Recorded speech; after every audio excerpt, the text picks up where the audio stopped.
तो शंकर भगवान कैलाश पर निवास करते हैं। हमारे यहाँ कहते हैं सोमवार की जो प्रदोष पड़ती है वो इच्छा पूर्ति करती है। मान लो आप प्रदोष का व्रत नहीं कर सकते, आप अगर व्रत नहीं कर सकते तो प्रदोष के दिन, प्रदोष काल में शाम का समय सूर्यास्त का कुछ पल, कुछ घड़ी के पहले से लेकर बाद तक का प्रदोष काल के अंतर्गत आप शंकर जी के मंदिर में जाकर 1 लोटा पानी, 5 बेलपत्र भी अगर समर्पित करते हैं तो संपूर्ण प्रदोष का फल आपके भाग्य में प्रबल हो जाए। एक निवेदन सभी श्रोता बहन भाइयों से, कथा आस्था चैनल पर जो सुन रहे हैं, फेसबुक यूट्यूब पर जो सुन रहे हैं और पंडाल में बैठकर जो सुन रहे हैं, जिस दिन दिल से हारो ना, थोड़ी तकलीफों में अगर घिर जाओ, तकलीफें आ जाएं, कष्ट आ जाए, तकलीफें जिस दिन तुम्हारे भीतर बहुत ज्यादा मात्रा में आ जाए, उस दिन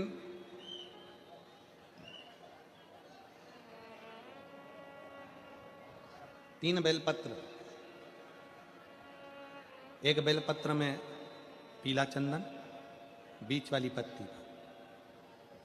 जिस दिन तुम्हें लगे कि मैं बहुत दुखी चल रही हूं और मेरा काम हो ही नहीं रहा, बहुत तकलीफ की जिंदगी चल रही है, कोई हाथ पकड़ने वाला नहीं है, कोई संभालने वाला नहीं है और बहुत तकलीफ हो गई, बहुत तकलीफ।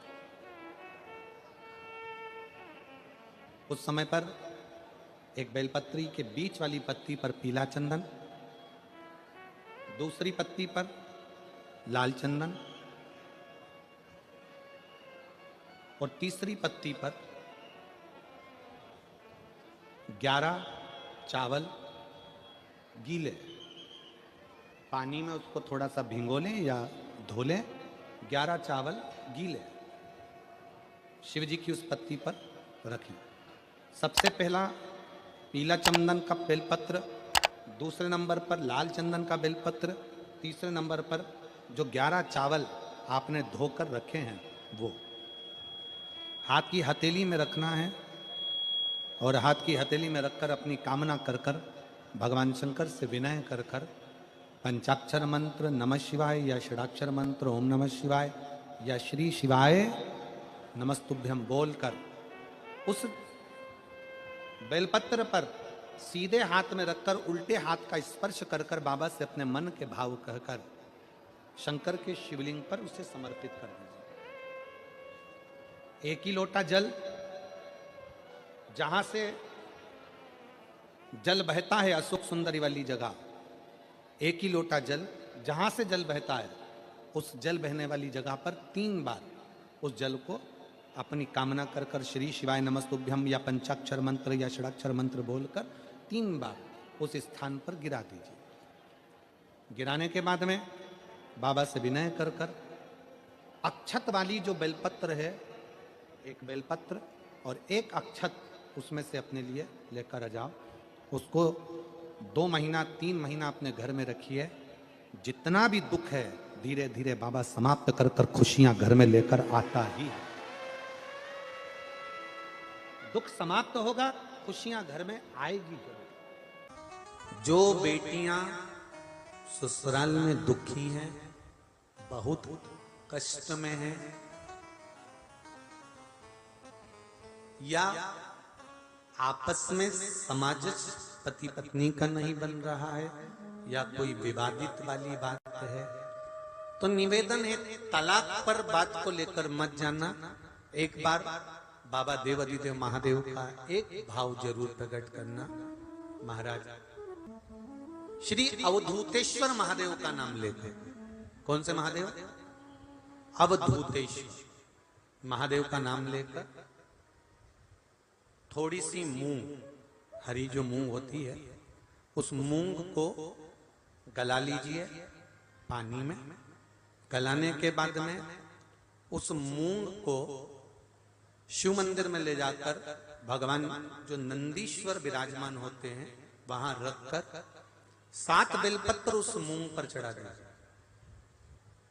चढ़ाकर बेलपत्र मेरे देवाधिदेव महादेव को अवधूतेश्वर महादेव के नाम से समर्पित कर दीजिए।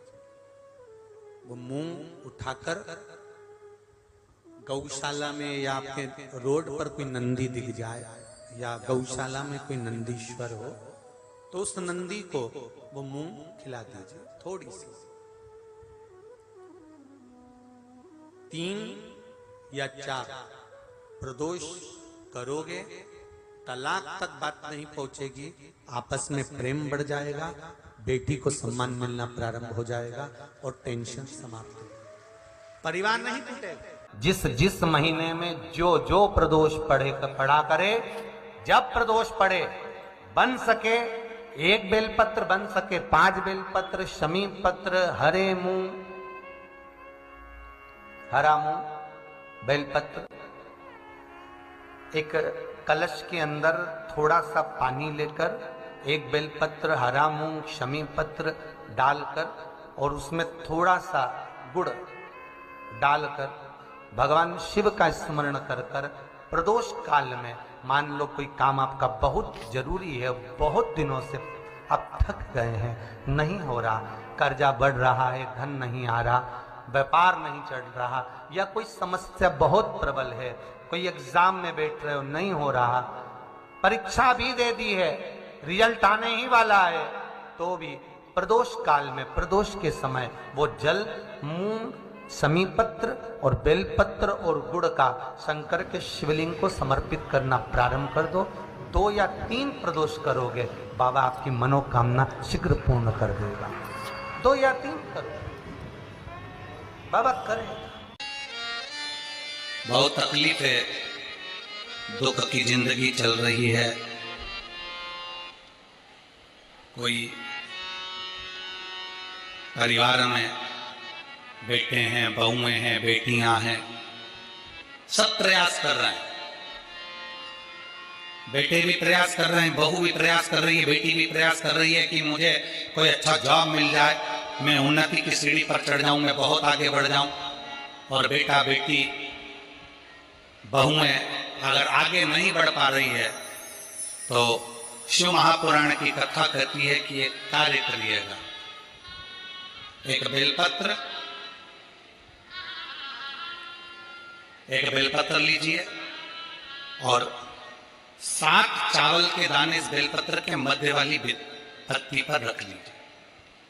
जो बेटा बेटी बहुत प्रयास कर रहे हो, बहुत कंपटीशन एग्जाम दे रहे हो, बहुत मेहनत कर रहे हो और उसके बाद भी बहुओं का, बेटियों का, बेटों का अगर कहीं जॉब नहीं लग रहा और कहीं सिलेक्शन हो ही नहीं रहा और बहुत हार चुके हैं, तब एक बेलपत्र 7 चावल के दाने मध्य पत्ती पर 7 चावल के दाने, एक घिसे हुए चंदन की गोली, पीला चंदन को घिस कर उसकी एक गोली बनाए, एक गोली गोल कर शिव पिंडी जैसी, शिवलिंग जैसी गोली बनाकर उस चावल के दाने पर रख लो।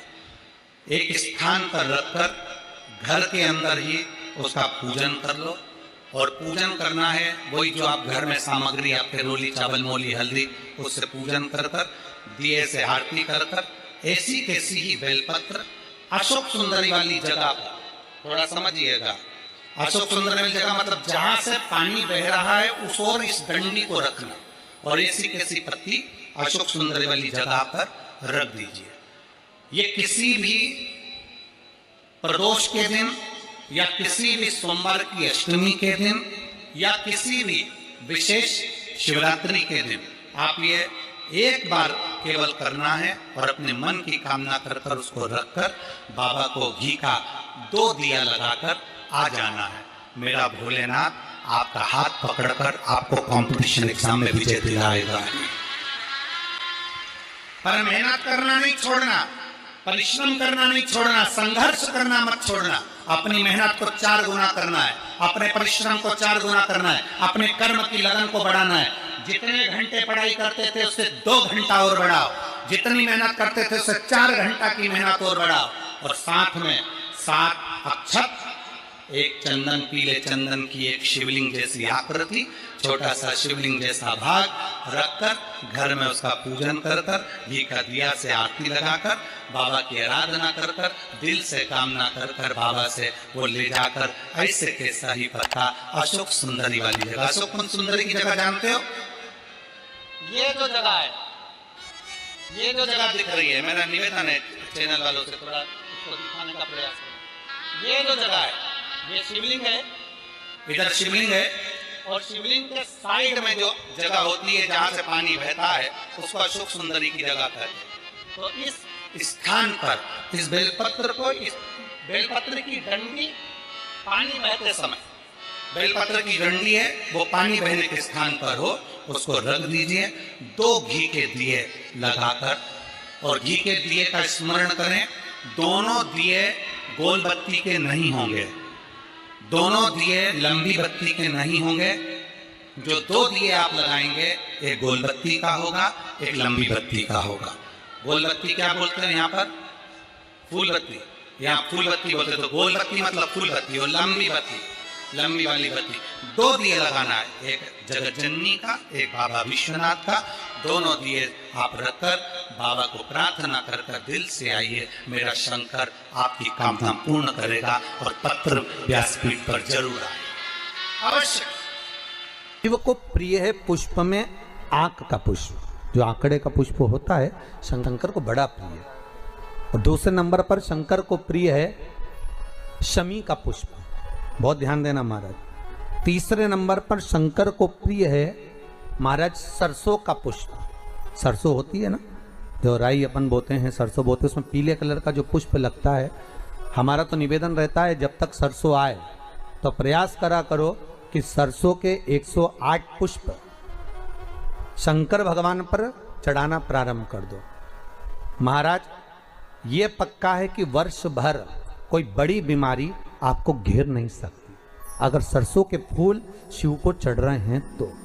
और प्रयास करना कि सरसों का जो पुष्प होता है, सरसों का जो फूल होता है महाराज, अगर कोई व्यक्ति को किडनी या लीवर से जुड़ी हुई कोई तकलीफ होती है, या किसी व्यक्ति का एक्सीडेंट हो गया होता है और उसका कोई अंग रह गया हो, कोई शरीर का कोई भाग रह गया और वो काम नहीं कर रहा हो, जैसे किसी के पांव रह जाते हैं एक्सीडेंट के बाद, किसी का हाथ रह जाता है, या कोई अंग काम नहीं कर रहा हो, वहाँ ब्लड पहुँच नहीं रहा हो, वो जगह एकदम सुन्न हो गई हो, खाली पड़ गई हो, तो उसके लिए शिव महापुराण की कथा कहती है कि सरसों के पुष्प 11 शंकर जी के राइट भाग में, जहाँ शिव जी के गण दरवाजे के द्वारपाल मणिभद्र जिस जगह पर निवास करते हैं, कौन निवास करते हैं? मणिभद्र। शंकर जी के दरवाजे के द्वारपाल हैं मणिभद्र जी।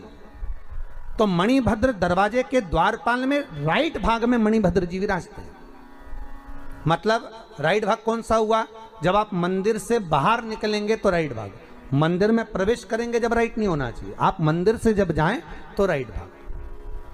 मतलब आप मंदिर से राइट से जाएंगे तो शंकर जी का भी राइट हो जाएगा, क्योंकि शिव जी ऐसे बैठे हैं तो शंकर जी का भी राइट हो गया, देवता उनका भी राइट हो गया, तो राइट भाग सीधा हाथ मणिभद्र जी का स्थान। 11 सरसों के पुष्प मणिभद्र के उस द्वार पर आप रख दीजिए, और मणिभद्र के द्वार पर रखकर अंदर जाकर 108 वापिस जब आप बाहर निकल रहे हैं, ये पुष्प आप रखने के बाद एक बार बाहर जाएंगे, फिर वापिस आएंगे मणिभद्र के रखने के बाद, और अंदर जाकर 108 सरसों के पुष्प शंकर को समर्पित करेंगे महाराज। उस सरसों के पुष्प जो शिव जी को आप समर्पित कर रहे हैं उसको वापस लेकर आएंगे, श्री शिवाय नमस्तुभ्यम बोलकर उस सरसों के पुष्प को महाराज सरसों के तेल की बोतल में उसको डाल लीजिए। शंकर भगवान को किसी भी प्रदोष में, शाम के समय प्रदोष काल में उस तेल को वापस ले जाकर चढ़ा दीजिए शिव जी को, उसको वापस लेकर आ जाइए। उस तेल का प्रयोग आप नाभि में डालिए, और जो शरीर काम नहीं कर रहा उस स्थान पर कम से कम 15 दिन 20 दिन तक उसकी मालिश करना प्रारंभ करिए।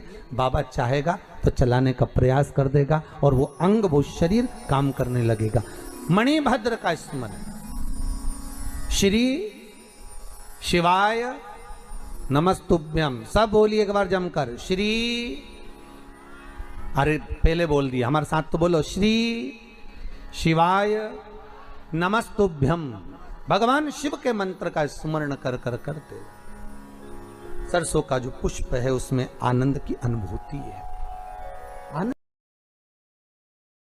किसी कारणवश कोई कार्य ऐसा हो गया हो कि आप बहुत मेहनत कर रहे हो, सफलता नहीं मिल रही हो, लक्ष्मी प्रवेश नहीं कर रही हो, तो महाराज बेल का जो फल होता है उस फल के अंदर का जो गुर्दा होता है, बेल के फल का अंदर का जो भाग होता है गुर्दा, उसको लेकर घर पर आओ और सुखा लो। सुखाने के बाद उसको जलाओ, जलाकर उसकी भस्म तैयार, उस भस्म को अच्छा बढ़िया पीस लो, पीस कर कपड़े से छान लो महाराज। उसको छान कर जब आप शंकर भगवान का पूजन करने के लिए शिव मंदिर में जाएं महाराज, किसी भी 5 प्रदोष या 5 सोमवार या सोमवार की अष्टमी पड़ जाए उस दिन थोड़ी सी भस्म लेकर जब जाएं घर से, उसमें से थोड़ी सी भस्म बेलपत्री के पेड़ के नीचे श्री कुंदकेश्वर महादेव का नाम लेकर चढ़ा दो। क्या नाम लेना है? कुंदकेश्वर। उसी में से थोड़ी सी भस्म जो बेलपत्री के वृक्ष के नीचे आपने चढ़ाई या बेलपत्री के वृक्ष की जड़ में चढ़ाई, उसको लेकर आओ और वही वृक्ष माता पार्वती का नाम लेकर भगवान शंकर के ऊपर चढ़ा दो और अपनी मनोकामना कर 1 लोटा पानी शिव पर समर्पित कर दो। चुटकी भर बस, ज्यादा नहीं, मात्र चुटकी। 5 प्रदोष भी पूरे नहीं होंगे और बाबा चाहेगा कि आपका जो लक्ष्मी रुकी हुई है या व्यापार नहीं चल रहा या कार्य नहीं हो रहा, तो बाबा उसको 1 प्रदोष 2 प्रदोष करोगे, तीसरे प्रदोष में तो बाबा धक्का लगा ही देगा। शंकर भगवान को भस्म अति प्रिय। बेलपत्री किसका प्रतीक है?